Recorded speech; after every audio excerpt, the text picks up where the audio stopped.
Hello guys, good morning. Ito, ay pinagkakabalahan na naman ako dito. Yung pinto dito sa may rooftop, yung gate. Nilagyan ko ng GI sheet, protection sa ampihas ng ulan. Tsaka daga na rin, ang daming daga eh. Dito rin maano eh.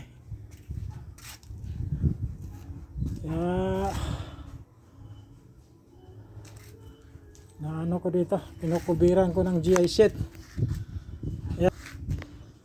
Yan.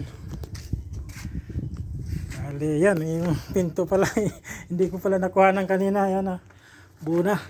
Bali, niribit ko lang siya kasi hindi pwedeng i-screw kasi yung tubular kasi manipis lang. 1.5 lang ang kapal niyan. Pag in-screw mo siya, masisira lang yung malulustred lang siya. Yan, rivet niya ang ginamit ko. Yan, ayos naman yung pagkayari.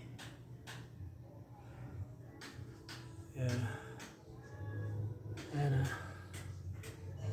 okay na siya. Bali na paikutan ko na siya ng rivet tsaka sa gitna. Ngayon itong side na lang ang itutuloy ko. Yan, na-clamp ko na rin siya para pag binutasan hindi siya gagalaw. Ayan, kasi dyan na rin yung mga daga, kalat yung mga tae dun sa baba, dun sa second floor. Loko talaga eh. Tinanggal ko nga yung nakaano dito dati na platform eh. Yung dito kasi nagdibo yung bunso ko nung nag-18 siya eh. Yung ginawa ng parang stage. Yun, sinira ko na kasi binabahayan ng daga. Ngayon, ito na. Kukubiran ko na siya. Yan, nakubiran ko na nga. Ito itong isa na lang ito tuloy. Yan yan na lang. Yan yung dapat na ikabit ko sana dito sa yung sa tools rack ko okay naman yung tools rack kahit na ilalagay dyan. Ang importante dito talaga at bagay din naman kasi yan dito yung GI sheet na yan sa gate. Kaya yan ko na lang nilagay. Mayroon pa akong isa doon pero yung sa pinto naman ng yung gate naman ng terrace doon sa papuntang terrace na second floor, kakabitan din ko rin yun kasi lang din yan tubo tsaka square bar. Ngayon kukubiran ko rin yung bandang baba para yung ampihas din hindi papasok yung tubig, tsaka yung protection na rin sa daga sa baba. Kasi daming daga talaga dito, pati nga yung mga pananim namin dito yung sitaw namin imbis na na yan nasira, kinain. Yan ito yung dalawa na lang natira, yung dalawa naputol na rin.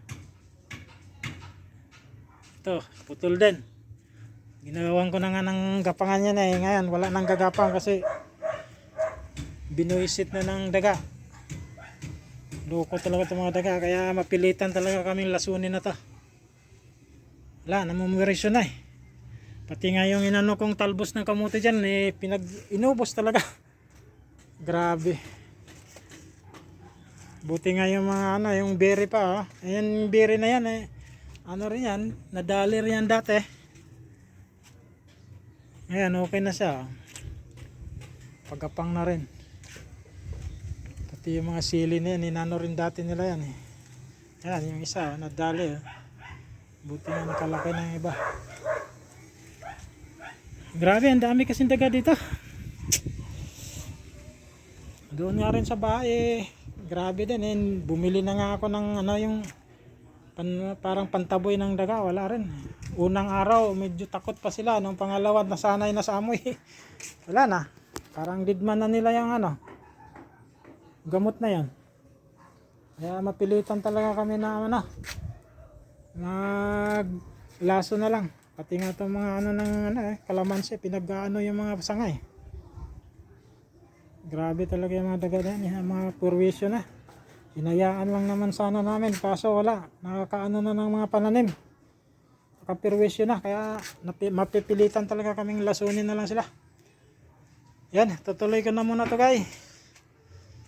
Bale yan mga gamit ko yan. Yan, bubutasan ko na lang yan bago ibet. Tapos, bago pag may time naman, pipinturahan yan. Pero ito, yung pagkatapos ko nito, ito na muna itutuloy ko yung tools rack. Ayun, dalawa pa lang yung nalagyan ko ng sahig eh. Dalawa pa ang kulang. Kasi umulan kasi nung isang araw nung ginawa ko yan eh.